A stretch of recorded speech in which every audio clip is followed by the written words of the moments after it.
banyak orang yang tadinya baik-baik, ketika terseret dalam pergaulan dengan orang yang tidak baik, kebaikannya menjadi lentur dan luntur. Tapi berapa banyak bajingan-bajingan tengik, orang-orang yang berlumur noda dan dosa, tiap hari melakukan maksiat, namun bergaul dengan orang yang baik-baik, pada akhirnya sedikit demi sedikit beringsut dan berangsur dia terbiasa mengikuti kebaikan-kebaikan.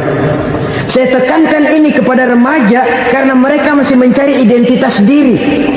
Apa yang mereka lihat mereka mau, apa yang mereka dengar mereka ingin tahu. Coba lihat kehidupan remaja. Pulang nonton film Rambo, pengen jadi Rambo, gagah, maunya belekai melulu. Pulang nonton film Superman, pengen bisa terbang. Pulang nonton India, nyanyi melulu. Wajar, mereka masih mencari identitas diri. Saya ini sebenarnya siapa? Lingkungan, pergaulan akan membentuk itu. Karena itu pandai-pandailah bergaul, karena ia sangat besar pengaruhnya dalam ikut membentuk kepribadian manusia. Apalagi sifat yang jelek lebih cepat menularnya ketimbang sifat yang baik. Sifat yang baik, watak yang soleh itu lambat sekali untuk menular. Tapi yang tidak baik, kan prosesnya mah kalau remaja biasanya mula-mula dengar. Karena dengar lalu pengen tahu. Karena pengen tahu lalu ngeliatin. Begitu ngeliatin kan pengen nyobain. Setelah nyobain ketagihan. Nah, ini prosesnya. Yang namanya ganja, morfin, narkotik awalnya kan begitu. Mula-mula dengar katanya kalau sudah fly to the sky, ya, sudah melayang ke langit katanya, disitulah puncak kebahagiaan. Mulanya cuma dengar. Karena dengar pengen tahu. Karena pengen tahu lalu ngelihat, kumpul sama orang yang suka ngeganja. Setelah ngelihat, nah pengen ngerasain. Begitu ngerasain, enak juga, ketagihan. Kalau sudah ketagihan jadi penyakit kronis, bisa merembet kepada yang lain. Iya, kalau orang tuanya mampu untuk beli morfin, beli ganja. Kalau tidak kan pikirannya ngayap, jemuran siapa ya gue sabet. Timbullah perbuatan-perbuatan negatif yang bermula dari salah pergaulan. Apalagi buat adik-adik remaja yang tinggal di kota-kota besar, yang pengaruh budaya, pengaruh kesenian, pengaruh struktur kehidupan yang nampak makin individualistis, di mana persaingan tajam, tensi ekonomi tinggi, orang mudah mengalami stres. Pandai-pandailah dalam bergaul, sekali lagi, karena ia sangat besar pengaruhnya dalam ikut membentuk kepribadian manusia. Orang bahagia punya kendaraan yang cepat, artinya punya pergaulan yang luas, dan lingkungan pergaulannya terdiri dari orang-orang yang soleh. Kemana dia pergi ada teman, kesulitannya ada tempat dia cerita. Tapi kalau sudah menyendiri, hidup sendiri, kesulitan dipikiri sendiri, bisa mati belum waktunya. Tidak ada tempat berbagi rasa, tidak ada tempat bercerita, tidak ada tempat mengurangi beban dalam kehidupan. Pantas betul kalau Islam sangat menggalakkan dan menganjurkan orang kalau sudah sampai waktunya itu untuk melangsungkan nikah. Kata Nabi, ya ma'syaras syabab man istata'a minkumul ba'at falyatazawwaj. Hai para pemuda, kalau sudah mampu memberi nafkah, kawinlah, nikahlah kamu. Kenapa? Sudah ada teman hidup, tempat berbagi rasa. Kesulitan kalau ada tempat cerita akan lebih ringan ketimbang kita telan sendiri, walaupun bobot kesulitannya sama beratnya. Saudara-saudara kaum muslimin rahimakumullah, inilah ciri yang kedua, punya kendaraan biar cepat asal lancar. Kemana kita mau pergi gampang. Dengan kata lain, setelah hati yang luas, pergaulan yang luas. Dua. Yang ketiga sekarang, tanda orang bahagia itu menurut Nabi, misbahun mudhi'un, punya lampu yang terang. Oh, itu nggak problem. Sekarang sudah zamannya listrik masuk desa, Pak. Lampu sudah terang semua. Betul, kalau itu yang dimaksud. Tapi tidak cuma itu. Karena lampu yang dimaksud di sini, lampu yang akan menerangi seluruh perjalanan hidup. Dan perjalanan hidup itu sudah dimulai sejak kita terlahir ke alam ini sampai masuk ke alam barzah, kumpul di padang mahsyar sampai ke akhirat. Lampu yang menerangi itu yang diperlukan. Kalau lampu, katakanlah yang paling top sekarang kan lampu jenis Mercury. Taruhlah itu di rumah kita, dia cuma menerangi rumah kita, menerangi hati pun tidak sanggup. Bila kita masuk ke alam barzah, alam kubur, sanggupkah si Mercury yang begitu terang menerangi alam barzah kita? Tidak sanggup lagi. Sanggupkah lampu yang ratusan watt, bahkan puluhan ribu watt menerangi kehidupan di padang mahsyar? Tidak akan sanggup lagi. Kalau demikian, yang dimaksud lampu yang terang di sini apa? Tidak lain amal soleh, kebajikan yang kita lakukan dalam hidup. Itu yang akan jadi lampu penerang. Di dunia nama kita akan terang. Jasad kita boleh hancur terkubur tanah, tapi nama kita akan dikenang orang. Begitulah kalau orang meninggalkan kebajikan dalam hidup seperti sekarang. Ribuan orang tiap saat berziarah ke kubur Imam Syafi'i, ke kubur Imam Malik, ke kubur Imam Ghazali, ke kubur orang yang baik-baik, orang yang soleh-soleh. Kebajikannya yang ditinggalkan, yang mengukir namanya dengan tinta emas. Sehingga saudara sudah terbaring di alam kubur, orang lewat, Allah ini kuburannya Fulan bin Fulan, dulu ini kebaikannya Masya Allah, saya ikut merasakan. Mari kita mampir sebentar, kita Fatihah. Mohon disampaikan Allah pahalanya kepada almarhum. Al-Fatihah. Itu kalau orang baik-baik. Lalu saudara tanya, Pak, orang mati dikirimin Fatihah apa nyampe pahalanya? Saya jawab, kalau saudara nggak percaya, mati dulu dah. Nanti saya Fatihain, tungguin di sana. Umpama nggak sampai, balik lagi kemari. Sekarang ini kan maunya otak-otakan saja. Kalau nggak masuk otak, nggak percaya. Padahal alam gaib itu nggak bisa diotak-otakin. Sama saja dengan saudara pernah dengar cerita kapal tanpa emas tenggelam kan? Pernah nggak? Di mana? Ya, di laut Masalembo. Begitu ketampo mas tenggelam, ratusan penumpang itu terjun ke laut, dipermainkan gelombang, berjuang menghadapi maut itu. Orang lagi timbul tenggelam di lautan, dihantam ombak, kita tengokin pakai helikopter. Pak, lagi timbul tenggelam ya? Iya, tolongin. Jangan khawatir Pak nih, saya kirim intan Pak, harganya 10 juta. Kira-kira orang yang timbul tenggelam di laut seneng nggak? Kan mahal toh intan 10 juta. Kenapa dia nggak senang? Karena intan 10 juta dalam kondisi seperti itu tidak sanggup menyelamatkan dia. Dia akan girang kalau dikirimin ban mobil bekas, dikirimin papan terentang atau bambu. Intan yang 10 juta dia nggak girang, ban mobil bekas yang 1000 perak tuh pegang, itu yang dia girang betul. Inilah sebabnya Nabi berkata, mal mayyitu fi qabrihi illa kal ghariqil mutaghawwis. Orang yang meninggal di alam kuburnya seperti orang timbul tenggelam di lautan. Yantaziru da'watan min ahli, menunggu doa dari keluarganya yang masih hidup. Duh, bapak saya sudah meninggal, saya sayang benar sama dia. Kirimin kulkas ke kuburannya Itu sama saja dengan tadi orang tenggelam di lautan dikirimi intan yang harganya 10 juta, tidak sampai. Begitulah kalau kebajikan yang kita tinggalkan dalam hidup, sudah mati pun kubur kita masih diziarahi orang. Tapi kalau jahat yang kita tinggalkan, boro-boro lah orang mau doa lewat dekat kuburan kita juga serem. Tuh bajingan dulu mati dipendem di situ tuh. Jangan lewat situ, ntar kesurupan, jangan.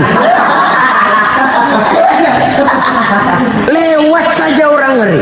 Konon lagi membacakan Fatihah dan mengirimkan doa. Hidup pada hakikatnya adalah kesempatan untuk berbuat baik.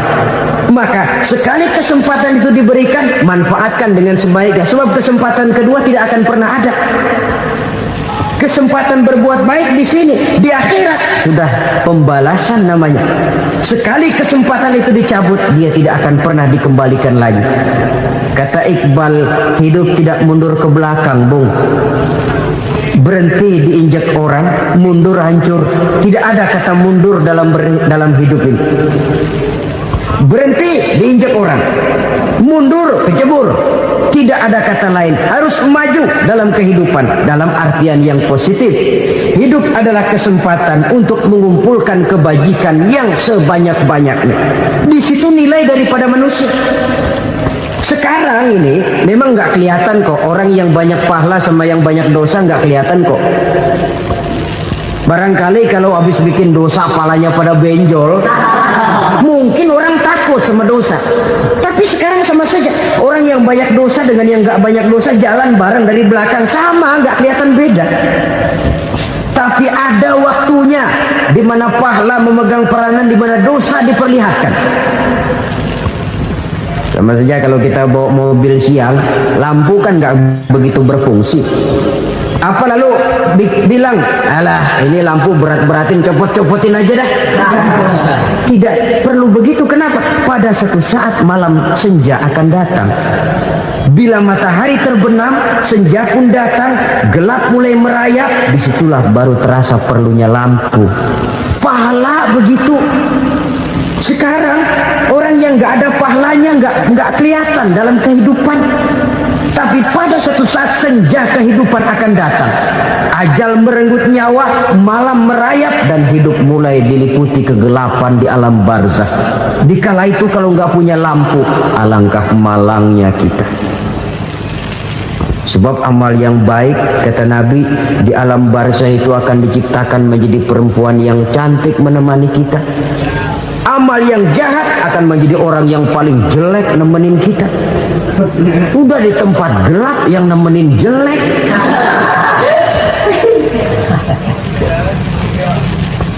Kaum muslimin rahimakumullah. Kalau demikian masalahnya, tergantunglah kita pandai memanfaatkan waktu. Al-waktu kasai, waktu itu cepat sekali. Yang namanya waktu itu tahu-tahu. Tahu-tahu udah tahun 87. Tahu-tahu udah begitu. Tahu-tahu yang kemarin anak-anak sekarang udah pada punya anak. Tahu-tahu saja itu. Begitu cepat waktu berlalu. Kalau tidaklah pandai kita memanfaatkannya, akan rugi kita. Nabi bersabda, "Man kana yaumuhu khairun min amsihi fahuwa rabih." Barang siapa yang hari ini lebih baik daripada hari kemarin, itu orang untung. Hari ini lebih baik daripada kemarin. Bulan ini lebih baik dari bulan kemarin. Tahun ini lebih baik dari tahun kemarin. Itu orang yang beruntung. Tahun kemarin sembahyangnya maghrib doang, sekarang udah tambah isya.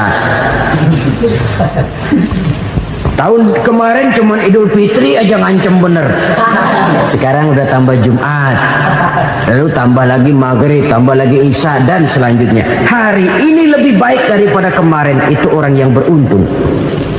Wa man kana yaumuhu mislu amsihi fahuwa khasir. Lalu barang siapa yang hari ini sama saja dengan hari kemarin, itu orang rugi. Hari ini sama dengan kemarin, rugi itu. Bulan ini begitu, bulan kemarin begitu, tahun ini begitu, tahun lalu juga begitu. Rugi itu orang. Rugi apa? Rugi umur. Umur tambah, amalan gak pernah tambah. Dan saya pikir lebih merupakan azab ketimbang nikmat kalau orang dikasih panjang umur cuma untuk numpuk dosa. Mending mana? Panjang umur banyak dosa sama pendek umur dikit dosa? Mending mana? Mending mana? Ya, paling mending tentu panjang umur banyak pahala. Tapi kalau tidak, sekali lagi, lebih merupakan azab ketimbang nikmat kalau orang diberikan panjang umur tapi cuma untuk sekedar menumpuk dosa. kehilangan kesadaran bahwa dunia bukan terminal akhir dari satu perjalanan. Dia cuma halte di mana kita berhenti sebentar untuk menuju kepada terminal yang hakiki. Saudara-saudara kaum muslimin rahimakumullah, inilah lampu yang akan menerangi kehidupan, amal yang kita lakukan di dalam kehidupan. Jadi yang dimaksud dengan lampu yang terang, kebajikan yang kita kerjakan dalam hidup. Nah, setiap orang di awal tadi saya bilang ingin bahagia. Bahagia itu kan hakikatnya kumpulan senang dan selamat. Senang, selamat. Apa bedanya? Senang tapi tidak selamat, nggak bahagia. Selamat tapi nggak senang, nggak bahagia orang. Contoh, kalau orang korupsi, duitnya banyak, senang dia, tapi keselamatannya. Ada tentara baris di samping rumahnya udah bingung, padahal tentara latihan. Tentara cuma latihan dia bingung. Senang, tapi karena keselamatannya tidak terjamin, dia tidak bahagia. Sebaliknya pegawai negeri jujur benar cuma segaji-gajinya, selamat nggak korupsi, tapi melarat, ya nggak bahagia juga, kurang senang. Kesenangan dan keselamatan untuk dunia saja, ya sekali lagi, kalau cuma sekedar untuk dunia saja, bisa dibeli pakai uang, bisa dibeli pakai uang. Saudara ingin selamat, bisa dibeli pakai uang. Saudara ingin senang, bisa dibeli dengan uang. Tapi setelah mati, masuk ke alam barzah, habis kekuasaan uang. Nggak bisa lagi beli keselamatan pakai uang. Tidak mungkin lagi membeli kesenangan dengan uang. Di situ pahala yang megang peranan. Makin banyak pahala, makin banyak saham untuk membeli kesenangan dan keselamatan, untuk memperoleh yang namanya bahagia. Dan jangan lupa loh, di alam barzah kita nggak sebentar, menunggu datangnya kiamat. Loh iya, kalau kita begitu dikuburin terus kiamat datang, untung. Tapi kalau masih harus 1000, 2000, puluhan ribu tahun yang akan datang, dalam satu penantian yang begitu lama, tanpa saham untuk memperoleh kebahagiaan, satu kemalangan yang tidak ada pernah putus-putusnya.